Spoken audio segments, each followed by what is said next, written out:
Log in करा मुंबईतक.in वर। आज हिंदी भाषा दिवस 14 सप्टेंबर 1949 मध्ये हिंदी भाषेला राजभाषेचा दर्जा देण्यात आला, म्हणून आजचा दिवस हिंदी भाषा दिवस म्हणून ओळखला जातो। खरं तर भाषांवरून वाद होतातच, तेव्हा तुम्हाला कधी ना कधीतरी किंवा कुणी ना कुणीतरी हे नक्की सांगितलं असेल की हिंदी ही भारताची राष्ट्रभाषा आहे।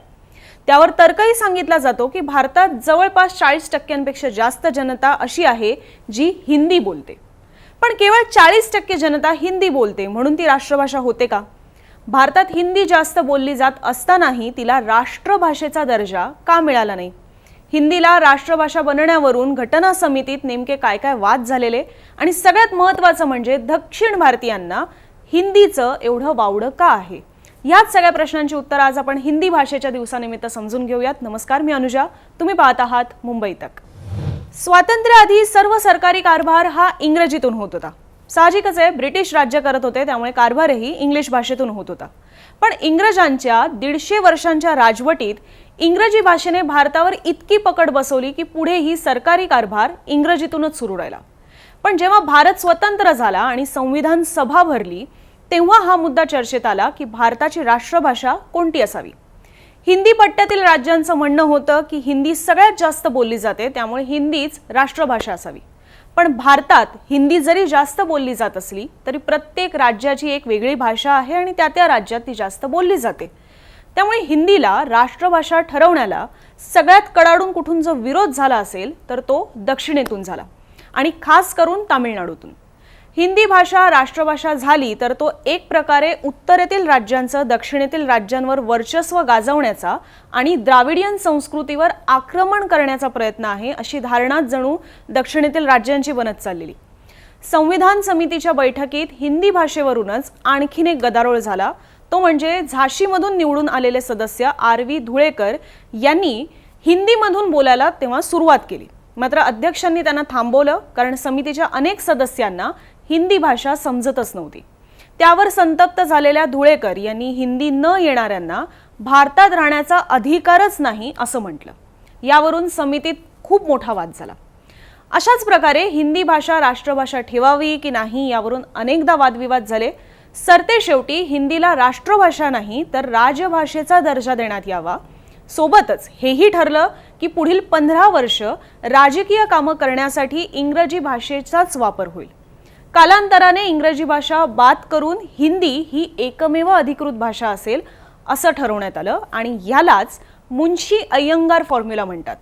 घटना समितीचे सदस्य के.एम. मुंशी आणि गोपालस्वामी अय्यंगार यांनी हा तोडगा काढल्यामुळे त्यांच्या नावाने हा फॉर्म्युला ओळखला जातो।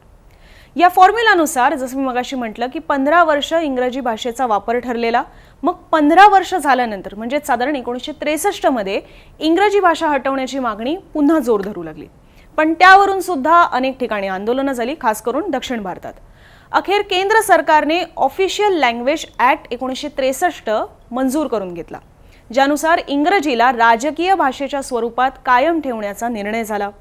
कोर्ट, शासकीय कागदपत्र असू देत, त्याचे व्यवहार असू देत किंवा केंद्र आणि राज्य सरकारमधला संवाद असू दे, हा इंग्रजी भाषेतून होईल हे निश्चित झालं।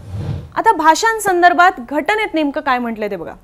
भारतीय राज्यघटनेच्या कलम 343 मधील पहिल्या अनुच्छेदानुसार हिंदी ही भारताची राष्ट्रभाषा नाहीये। देवनागरी लिपीतील हिंदी ही संघराज्याची अधिकृत किंवा कामकाजाची भाषा असेल असं घटनेत सांगण्यात आलंय। कलम 345 नुसार घटनेनं प्रत्येक राज्याला स्वतःची अधिकृत आणि कामकाजाची भाषा ठरवण्याचा सुद्धा अधिकार बहाल केला। घटनेच्या 8व्या शेड्यूलमध्ये भारतातील अधिकृत भाषांची एक यादी सुद्धा आहे, ज्यामध्ये साहजिकच मराठी आहे, याच्याशिवाय तामिळ, तेलुगू, कन्नड, मल्याळम, उर्दू, बंगाली, काश्मीरी अशा 22 भाषांचा समावेश आहे। त्यामुळे आपल्या घटनेत तरी कुठेही असा उल्लेख नाहीये की हिंदी ही आपली राष्ट्रभाषा आहे।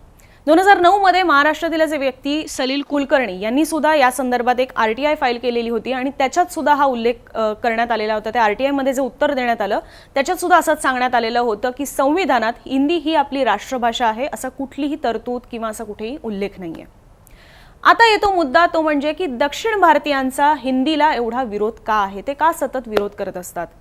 तर जसं मी मगाशी म्हटलं की त्यांची एक धारणा अशी आहे की हा कुठेतरी उत्तरेतील राज्यांचा किंवा उत्तरेतील लोकांचा द्राविडियन संस्कृतीवर द्राविडियन लोकांवर असलेलं वर्चस्व त्याने निर्माण होईल, त्यांची एक मोनोपॉली होईल अशी कुठेतरी त्यांची धारणा आहे, त्यांचे तसं मत आहे. हे एक कारण आहेच. पण विरोध नेमका कसा झाला होता दक्षिण भारतात तो सुद्धा पहा. हिंदी भाषेला राष्ट्रभाषेचा दर्जा मिळण्याबाबत जेव्हा चर्चा सुरू होत होत्या तेव्हा दक्षिण भारतात मोर्चे होत होते, आंदोलनं होत होती आणि काही वेळेला अगदी दंगली सुद्धा झालेल्या, खास करून तामिळनाडूमध्ये. तामिळनाडूमध्ये अँटी हिंदी मूवमेंट सुद्धा चालवली जायची. स्वातंत्र्यापूर्वी साधारण 1935च्या दरम्यान मद्रास राजवट होती, तेव्हाही शाळांमध्ये हिंदी भाषा शिकवण्याच्या निर्णयाला द्राविडियन मूवमेंटचे जनक मानले जाणारे पेरियार यांनी कडाडून विरोध केला आणि हा निर्णय शेवटी बारगळला. इतका की तत्कालीन काँग्रेस सरकारला राजीनामा सुद्धा द्यावा लागला. या आंदोलनांमध्ये केवळ राजकारणीच होते असं नाहीये, तर तिथली सामान्य जनता, अगदी विद्यार्थी सुद्धा या आंदोलनात समाविष्ट असायचे. याच्यानंतर 1965 मध्येही जेव्हा हिंदीला राष्ट्रभाषा देण्याच्या चर्चा किंवा त्याच्या हालचाली पुन्हा एकदा सुरू झाल्या तेव्हा सुद्धा तामिळनाडूतील मदुराईमध्ये दंगली झाल्या, ज्या नंतर कालांतराने राज्यभरात पसरल्या आणि ह्या दंगली काही एखाद दोन दिवसांपुरत्या नसायच्या, तर वर्षभर सुद्धा चालायच्या. पण जोवर सगळ्या राज्यांचं असं मत होत नाही की हिंदी भाषा ही राष्ट्रभाषा असावी, तोवर तसं केलं जाणार नाही, तशी कुठली सक्ती केली जाणार नाही असं आश्वासन तत्कालीन पंतप्रधान लाल बहादूर शास्त्रींनी दिल्यावर या सगळ्या दंगली थंडावल्या. तामिळनाडूतल्या या आंदोलनांमध्ये सगळ्यात जास्त ऍक्टिव्ह असलेल्या DMK पक्षाला याचा चांगलाच फायदा सुद्धा झाला. केंद्रातील काँग्रेस विरोधात तामिळ जनतेचा रोष इतका वाढत चाललेला की 1967 मध्ये झालेल्या विधानसभा निवडणुकीत DMK सत्तेत आली आणि त्यानंतर पुन्हा काँग्रेसला तिथे कधीच सत्ता मिळवता आली नाही. 2011च्या जनगणनेनुसार देशातले 43% लोक हे हिंदी भाषेचा आपली प्रथम भाषा म्हणून वापर करतात. दिल्ली, उत्तर प्रदेश, बिहार, उत्तराखंड, झारखंड, राजस्थान, हिमाचल प्रदेश, मध्य प्रदेश, हरियाणा या राज्यात हिंदी जास्त बोलली जाते. हा पट्टा हिंदी बेल्ट म्हणून सुद्धा ओळखला जातो आणि ह्याच पट्ट्यातून लोकसभेत सगळ्यात जास्त खासदार सुद्धा निवडून जातात. भारताचे बहुतांश पंतप्रधान सुद्धा एकट्या उत्तर प्रदेशातूनच आलेत. त्यामुळे इतक्या मोठ्या प्रमाणावर राजकारणावर प्रभाव पाडणारी आणि सगळ्यात जास्त बोलली जाणारी हिंदी भाषा हीच राष्ट्रभाषा व्हावी असं उत्तरेतल्या राज्यांचं आणि परिणामी तिथल्या नेत्यांचं सुद्धा मत आहे. पण दक्षिणेतील विरोधामुळे हिंदी राष्ट्रभाषा होऊ शकली नाही. नुकतंच म्हणजे अगदी 2019 मध्ये आलेल्या नव्या शैक्षणिक धोरणामध्ये सुद्धा 3 भाषा शाळांमध्ये शिकवणं अनिवार्य होतं, ज्यात हिंदी भाषेचा सुद्धा समावेश होता.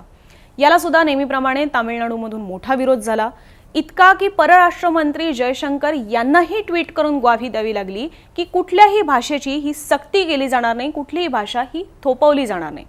अशाच प्रकारे काहीसा विरोध हा महाराष्ट्रात सुद्धा मनसे नेते अनिल शिदोरे यांनी सुद्धा केलेला. अनिल शिदोरे यांनी ट्विटमधून म्हटलेलं की हिंदी ही राष्ट्रभाषा नाही, उगाच ती लादून आमची माथी भडकावू नका.